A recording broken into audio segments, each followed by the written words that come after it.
Mga kahuwan, panoorin ang video na ito upang alamin ang pinaka-latest na balita tungkol sa lagay ng panahon at bagyo update today. Narito na nga ang lagay ng ating panahon ngayong araw ng Sabado, November 29, 2025.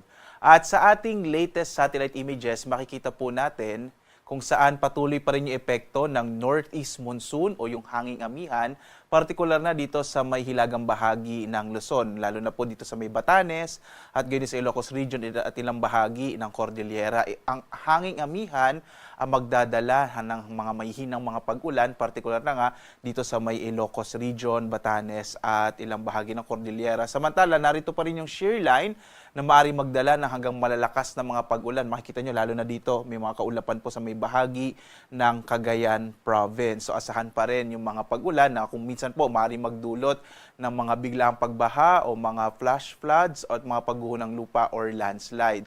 At samantala, makikita po natin na narito pa rin po dito sa may kanlurang bahagi ng Kalayaan Islands ang bagyong may international name na Koto. Ito po yung bagyong Verbena na dumaan sa Kabisayaan itong nakaraang linggo. Huli itong namatan 345 kilometers northwest ng Pag-asa Island sa Kalayaan. Ang mga kaulapan na dala ng bagyong Verbena ay maaari pa rin magdala ng mga pag-ulan sa ilang bahagi ng Kalayaan Islands at gayon din sa ilang bahagi ng Palawan. Yung trough po nito o extension ng mga kaulapan ay maaari pa rin magdala ng maulap na kalangitan dito sa may bahagi nga ng Palawan at Kalayaan Islands. Mapapansin niyo naman, sa ibang bahagi ng ating bansa ay mga makakaranas ng mga isolated o mga pulupulong pag-ulan, pagkilat, pagkulog, lalo na sa dakong hapon hanggang sa gabi. At ngayon po, maliban dito sa bagyong Verbena, wala na tayo or yung bagyong si Koto. At mananatili po itong bagyong Koto dito sa may kanlurang bahagi ng Pag-asa Islands hanggang sa mga susunod na araw. At inaasahan po natin tutungo ito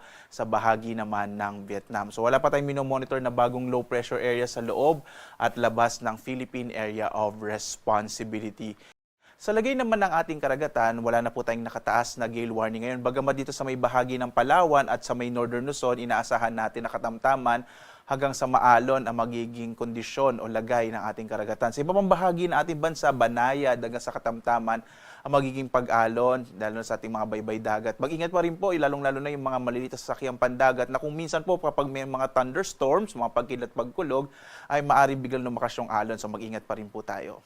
Narito naman ating inaasang magiging lagay ng panahon sa mga susunod na araw hanggang Miyerkules po ito.